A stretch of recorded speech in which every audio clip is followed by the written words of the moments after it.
Hello, and welcome to Women in Retail Talks, the podcast where C-suite executive women in the retail space share their stories of professional growth, leadership development, personal journeys, and more.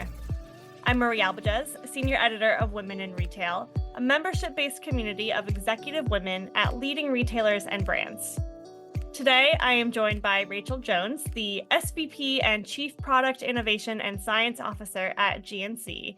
And Rachel and I talk about how she leads her team, how she got into retail with a nutritionist background, and why it's important for her to really get comfortable with being uncomfortable.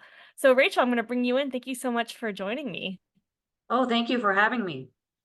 Yeah, I'm excited for this conversation. I know we met, a year ago in at Pittsburgh when we had an event there, and everything that you said really stood out to me. And so I'm excited to have kind of a deeper conversation about your background and your career. So let's start with kind of what you do at GNC. I know that you lead a team that's responsible for the branding, positioning, design, and development of the product brands that GNC owns, but what exactly does that mean? What does your day-to-day look like?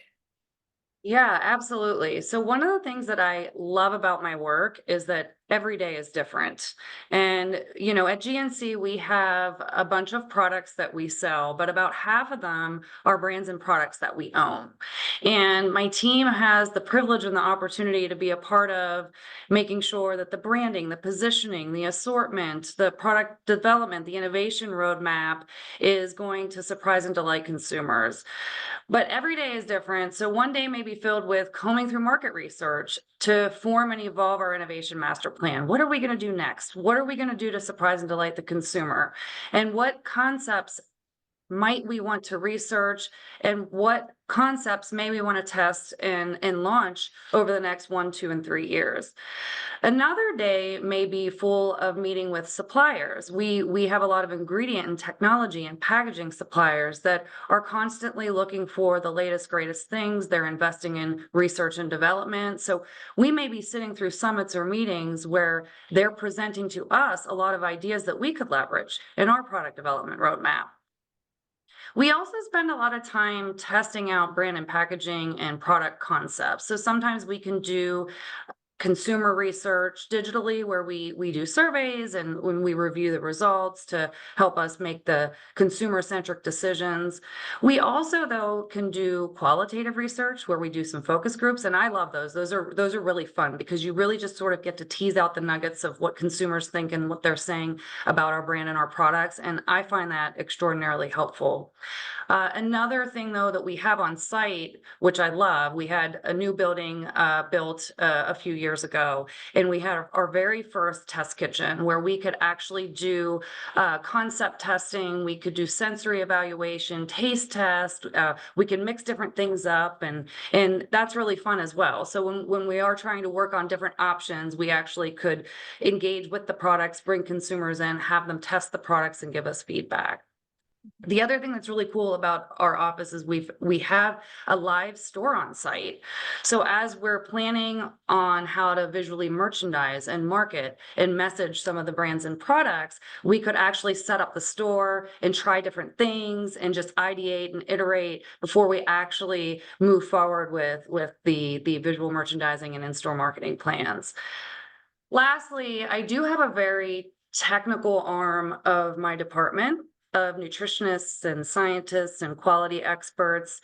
So we also spend a good bit of time working internally and with external experts to really just make sure that everything that we carry is safe, it meets the regulations, what we say the product does can be backed by science. So there's the behind the scenes technical stuff that we do too, to just really make sure that we're providing consumers with the highest quality information and that what we are offering is backed by science. But at the end of the day, I love what I do because I really find it a privilege to be able to help people live well through nutrition, to identify the best, most efficacious products and solutions that really can help people live well.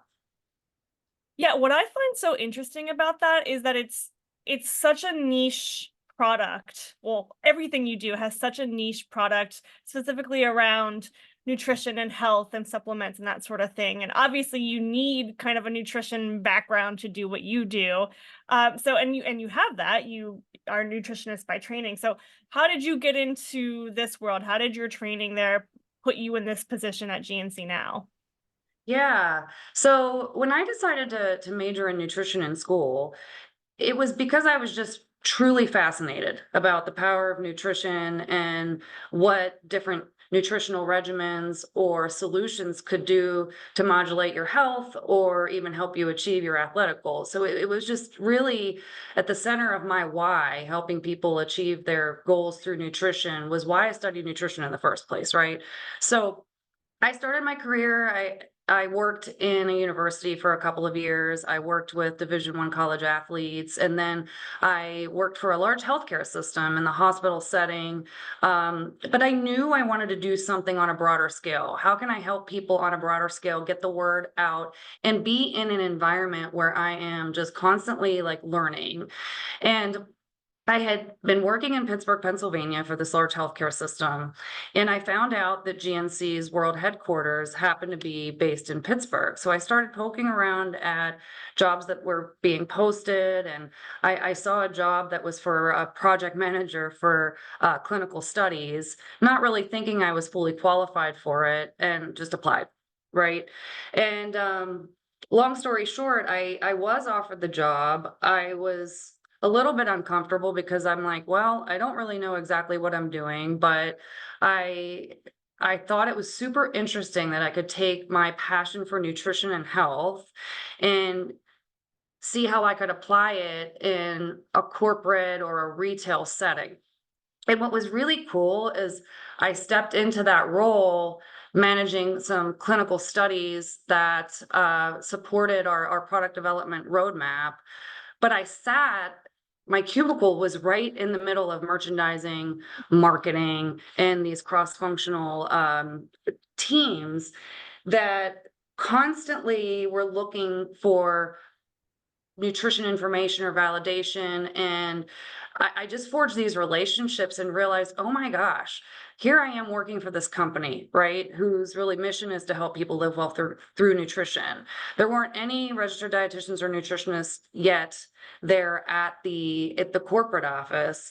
And it just dawned on me in that first year of working that somebody like me with my passion and my background could really help this company in so many different ways.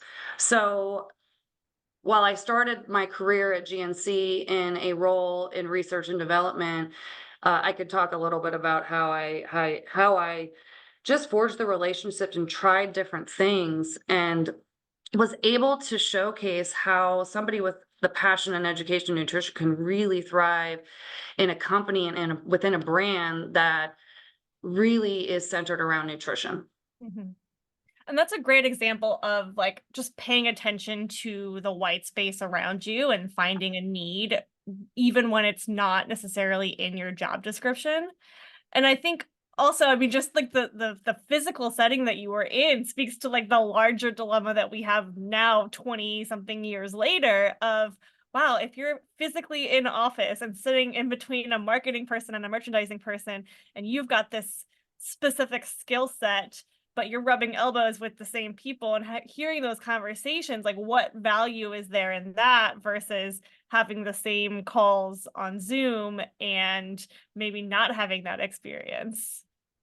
Oh yeah, that's so true. We actually at work we talk about that a lot. We right now are working in more of a hybrid model, which I think is really ideal for me personally, but there are so many members of my team that are living the experiences that I lived early in my career where just by rubbing elbows with like somebody in marketing or in training, they'll say, "You know what? Would you be able to do a video up in our studio to help with the training program that we are working on right now?" And had they not had that experience, that may not have happened, right? But it is an interesting dilemma because I also have brilliant talent that does not sit in Pittsburgh, Pennsylvania. But what we're doing to lead through that is just creating those moments virtually and then creating travel in on a frequent, regular cadence to make sure that the team members have that same opportunity, or as close to the same opportunity to authentically create those experiences for them as well. Yeah. The other thing I felt was fascinating what you said was, back then there was no registered dietitians or nutritionists like on staff. And I believe, correct me if I'm wrong, that you kind of started GNC's first team of like nutritionists and scientific experts. And you said now you kind of that's a whole arm of what you do. So walk us through that process. How did you get buy-in from the company to kind of bring those folks in? What were those early meetings with the team like? Yeah. So obviously I was hired by somebody, and I have to give them credit as well. So there was a PhD scientist who was I forget her title at the time, Dr. Susan Trimbo, but she was tasked with building out a scientific affairs team. So she had a medical director, and the two of them hired me and one other PhD scientist. But really to focus mainly on ingredients in clinical studies. As I alluded to earlier, when I arrived in the environment and realized, wait a minute, somebody with a nutrition background and who has passion about nutrition could stretch beyond this defined role.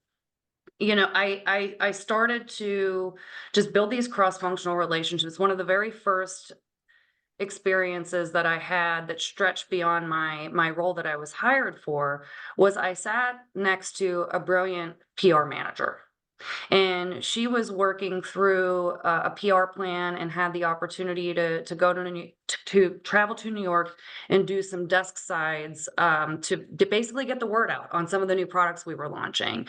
And a lot of the questions that she was getting in terms of key message points and questions that might come up in these interviews ended up being very nutrition science related in nature. And she approached me and said, you know what, the head of marketing and we were talking, and we thought maybe you might make sense to come out and do these desk sides and meet with these editors and really talk about these awesome products. I said, okay, I have no idea what a desk side is, but willing to learn. And, you know, luckily I had supportive department heads that were really all about employee development and also spreading the word of the power of nutrition science within the organization, and saw the value of growing that expertise within GNC.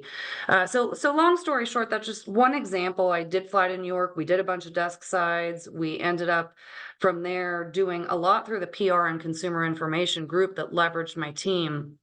And then also within the product development group, we suddenly would get, hey, you did a really good job on this video and this press release and these message points. Can you help us with packaging copy? Can you help us write some claims about the products? And it just kept kind of building to the point where I want to say a few years in, I just decided to put a proposal together on how our group may evolve into something that was a little bigger than just a scientific affairs department. And it was more about scientific affairs and nutrition expertise that provided support for not just product design and development, but also for marketing, for training, et cetera. And we probably added 3 people initially, and then eventually took on the actual product development team as well. And it just gave us the opportunity to continue to build upon the expertise. Let's see, I've been there for 20 years. I've been at GNC now for 20 years. When I started, I was the only registered dietitian and nutritionist, and now I have a team of 44. Wow. And not all of them have those exact credentials, but at least have some sort of nutrition or scientific background. And we support product design and development, claims development, marketing, training. And it's just been a real honor to be able to kind of create my own path that could help not only the company, but can help consumers by getting quality products and information, but also to be able to build a team and offer opportunities to people who really just want to do something unique with their nutrition degree has just been really fulfilling. Yeah, that makes so much sense. And there's still like so much potential there, I think. But I love, this kind of leads me to my next question of I heard you say last year that your superpower is taking complex information, simplifying it and making it relevant to get the job done, which is, I mean, exactly what you described of like I have all of this technical knowledge of the product and the ingredients and all of that, but I can deliver it in a way that people are going to understand and get in an instant. And I actually took a version of what you said in your superpower and made it my own because I too like to take complex information and turn it into a story that's going to make an impact. So I would love to if you could share just a little, maybe a couple more examples of how you kind of use this superpower. Oh, definitely. So the first time, and I think in the event where we were together before, I may have used this example. The first time, it was pretty early in my career where a senior member of our department was trying to explain to our C-suite, our executives, that we found this really cool extract and we should be super excited about putting it into our products. But of course, the way he was describing it was very technical, very scientific, and something to the effect of, well, we found this boswellia extract that really helps I'm sorry, we found this boswellia extract that really helps modulate inflammatory pathways. And he's going on and on from a technical mechanism. And I'm seeing the execs glaze over like, okay, what is the so what here? And this was also one of those moments in my career where I had to dig and find that organizational courage to speak up because I was pretty junior at the time and thought, well, I think he needs some help and this is really exciting. So I jumped in and basically said, hey guys, this is a really small dose ingredient that could fit in a 1 pill per day product that basically is clinically studied to help with joint pain.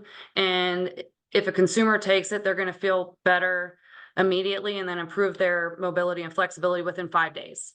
And just kind of putting it into the context of what it meant to the consumer and what it meant to the business. And that opened up the ability to talk about, well, what is the size of the joint health market? What are consumers looking for? What are those unmet needs? Oh my gosh, this lines right up to that, right? So that was one situation. Another situation, more of a technical example again, is we had discovered this unique technology that we could apply to some common ingredients in our industry. So there is an ingredient called creatine that people often know to help with strength and exercise performance, right? One of the things that has always been a challenge is that you need to take big doses. So lots of scoops of powders or lots of pills, right? And again, we had worked with a university that did some studies on a version that we set up a meeting for the university to present the findings to some of our non-technical folks at GNC. And he's going on and on about how this polyethylene bound creatine is more bioavailable.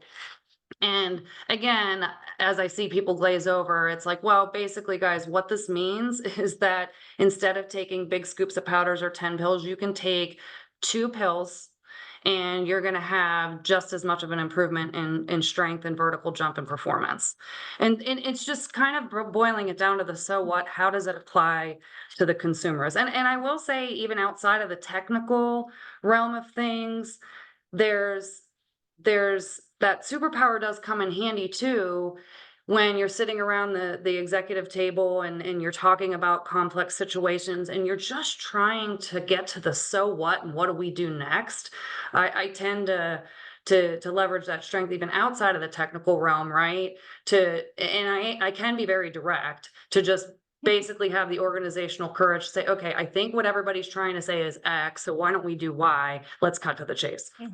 That's such a powerful lesson in the like, just get to the so what. And I think buried in there is that like organizational courage to speak up, which we all know is very uncomfortable. We've all been there. It probably gets easier the more you do it. But you've also talked about the power of getting uncomfortable or being comfortable with the uncomfortable. So I'm sure you've experienced this throughout your 20-year career at GNC, do you have kind of other instances that come to mind about, why it's important to stay uncomfortable? Absolutely. The first example I have is I had spent a little over 12 years in more of the scientific affairs, research and development realm, and I was approached by our then CEO and head of HR to potentially move into a role where I would oversee international merchandising. It was my first vice president role, and my first reaction was honestly fear. Mm, Well, what do I know about international merchandising? Here I am, a nutritionist who's done some cool things and built up this scientific affairs research and development crew, but why me, right? And as I thought about it and reached out to my support system, friends, family, some close colleagues of mine, one common theme was, why are you doubting yourself? mm, You have that confidence to try something new. This isn't you, right? So I embarked upon it, and one of the things that I did in that, I was very uncomfortable, but I made an immediate plan to assess the situation, get to know the team, understand what's working, what's not, doing a stop, start, and continue exercise with the group, and then created a plan for myself to immerse myself in everything that the team was doing so I can rapidly learn. And honestly, it was one of the biggest, most important jumps in my career, because I really think that that started the trajectory for me to eventually move up into the C-suite and do different things. And honestly, the fact that I was lacking a little confidence, it I believe led me to do a better job, because that fear and that nervousness drove me to be hungry to learn mm, and to really assess and dig in, versus maybe somebody who had a little more arrogance about it and thought, I got this, and took maybe a little more of a lazy approach, right? Um, and in general, one of the things that I've gotten much more comfortable doing is just saying to myself, like, what's the worst that can happen if I advocate for myself? There are situations where I've approached our CEO or our board about where I think I can help. And that's led me to jump into new and more senior positions. And had I not spoken up for myself with some substance behind why this could help you and your vision and why this can help the company, I don't think I'd be in the role that I'm in today. And then lastly, in a C-suite role now, it's funny because our current CEO, he said, I see you in our C-suite as a source of anti-spin.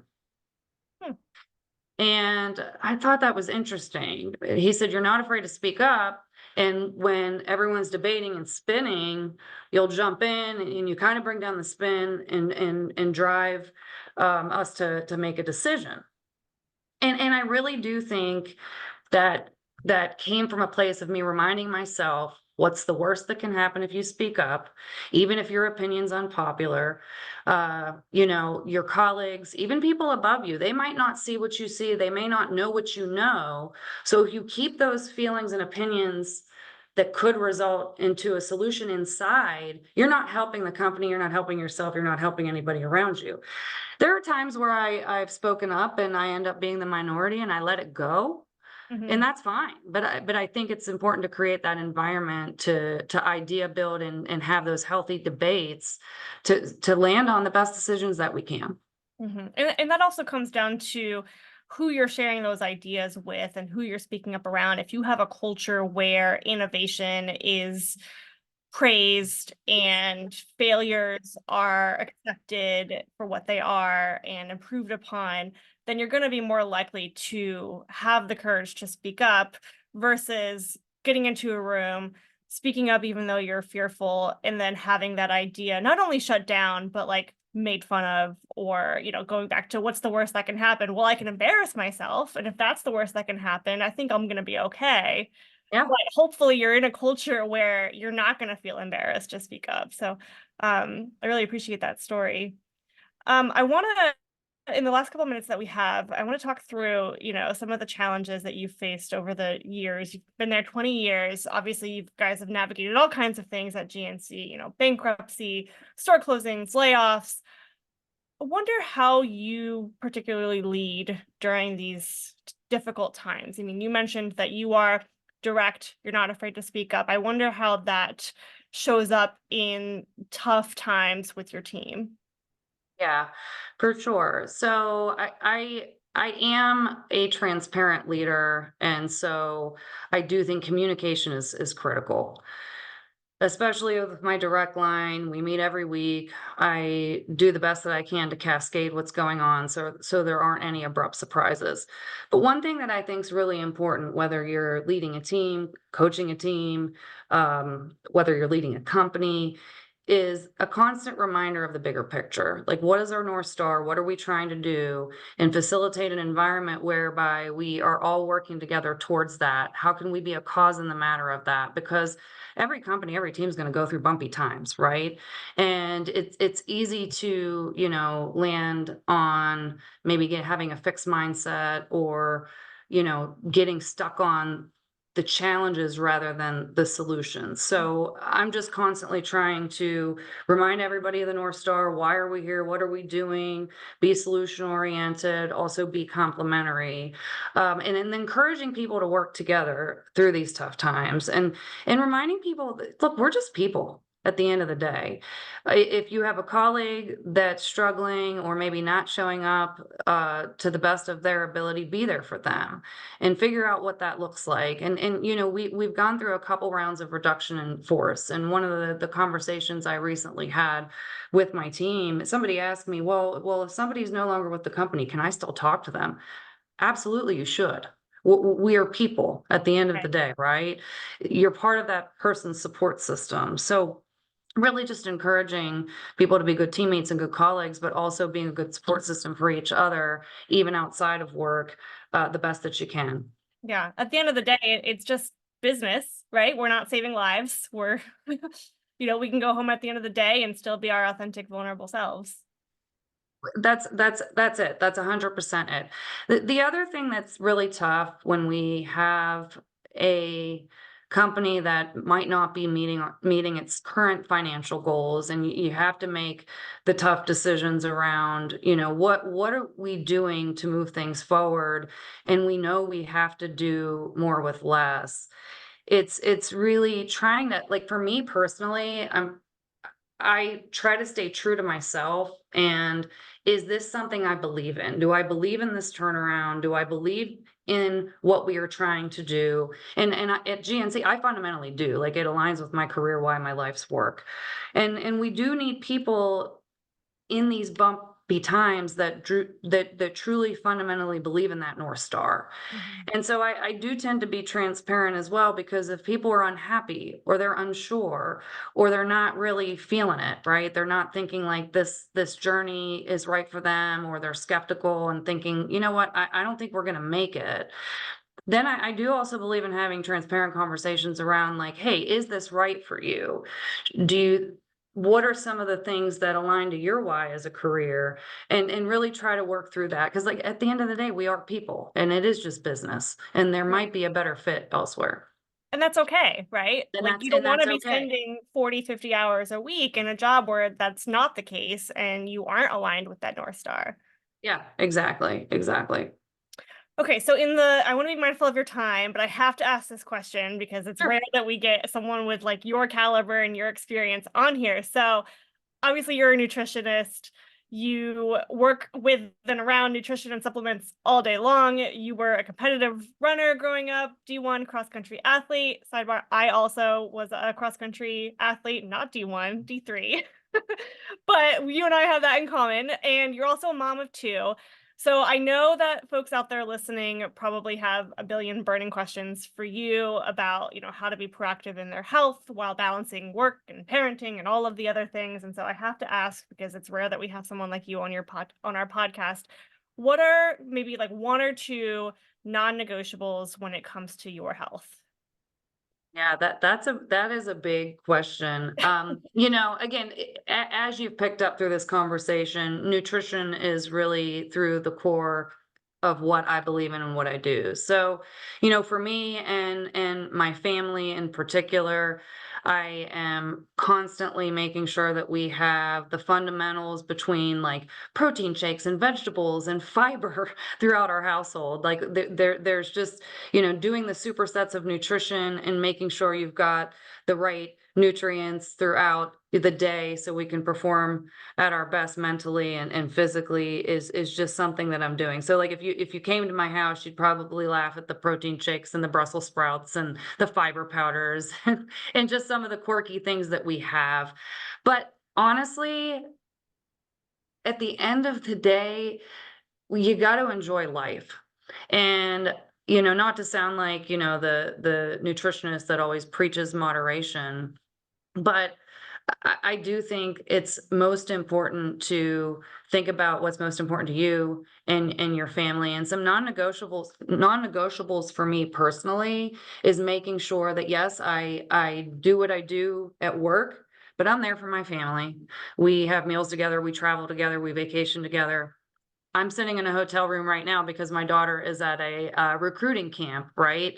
And just cherish that time that we have together because I do think while nutrition is such a fundamental, important part of living well, really having that balance, that work life balance, and spending time with the people that you love, it goes fast. Life's too short. And that speaks to kind of who you are as a leader as well, regardless of whatever industry you're in or whatever products you work with. At the end of the day, if you've got a leader who is showing that they put value into that work-life balance, then that's someone that you want to work for, right? Yeah, for sure, for sure. And I've been blessed with some leaders that the leaders that I've been working for throughout the past 20 years that share in that. And that's been really fulfilling because I don't know that I could remain with a company for this long without, being able to live that way. Yeah. Well, I think this is a great place to end it. Thank you so much for your time. I think we could talk for another hour or two, but I want to be mindful of your time. Enjoy your time with your daughter. And thanks again for joining me, Rachel. Thank you, Marie. This was great.